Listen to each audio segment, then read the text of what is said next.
Importers are scrambling to get product into the United States before the tariffs take effect. The effort's been underway for months.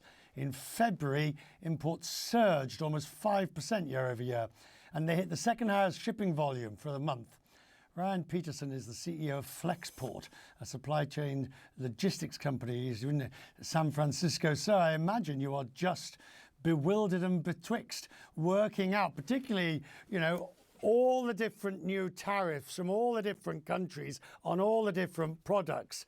How difficult has it been?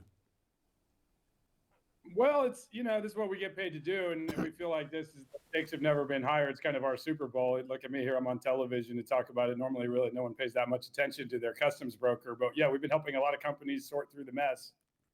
What's the number one question they're asking you? Well, there's a lot of confusion about how the new reciprocal tariffs will get implemented. And one of the questions is, hey, do these tariffs get added to the existing tariffs? And the answer is yes. So on first interpretation, it looks like the tariffs from China of 34% are lower than Vietnam of 46%. But you have to remember, they add to the 20% that was imposed by Trump earlier in this term. And on top of that, somewhere between 7.5% and 25%, depending on the product that he put in his first term. So you're talking about over 50% duty, and it may ratchet up from here. We'll see where things go.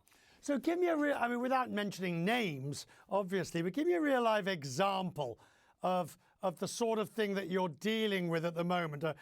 Is there a ship heading to the US of which you're aware, with cargo of which you know about, and you're sitting there thinking, oh, hang on, that's going to be a bit more expensive now?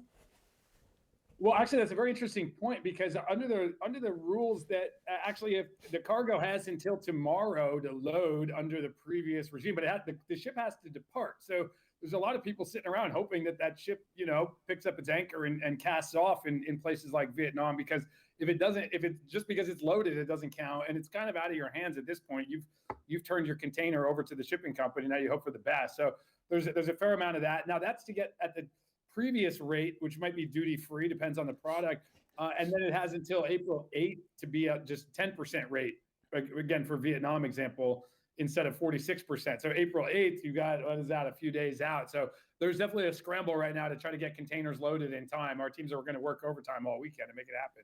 And they've got rid of, again, the de minimis restriction, which was for things under $800. Now, that's going to have a dramatic effect on many, the new fashion industry that's importing direct from China or Vietnam or whatever, straight into the US postal system when it arrives here, which until now had thrived on the fact that those packages were ignored at CBP.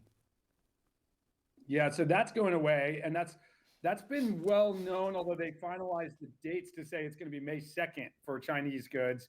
The big announcement yesterday was sort of a bombshell for the industry, was saying it's not just going away for goods made in China, but made anywhere in the world. There will no longer be this exemption that goods worth less than $800 don't have to pay customs duties in the United States. So that's going away. And it's not just these Chinese e-commerce companies that use that. Over 30% of the e-commerce brands, of the large e-commerce brands in the US, are actually fulfilling from Mexico or Canada one item at a time into US consumers and paying no duty. So all of those companies are scrambling as we speak to bring that fulfillment back to the US. I had a headache when I looked at the harmonized schedule of US tariffs. I was really that sad that I looked it up online and just saw the complexity of it. Now, I guess the tariffs in that harmonized schedule would be on. You'd then add those, would you, to the new tariffs? Or so you're basically, let's say I've got rolled steel 3 millimeters with 14% XYZ. So you take the tariff that was already there, you add on any extra tariffs, and then you put the new ones on top of that. Exactly. So, steel products got hit with a 25% duty.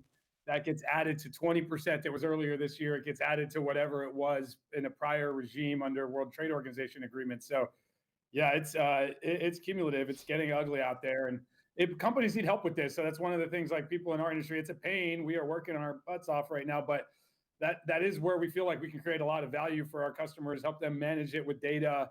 You can see, because also it matters like where the steel was smelted and being able to track these things. You really need technology to be able to do that. I'm grateful to you. We'll talk more, if we may, in the days and weeks ahead, particularly as, as these deadlines hit. Thank you, sir, for joining us.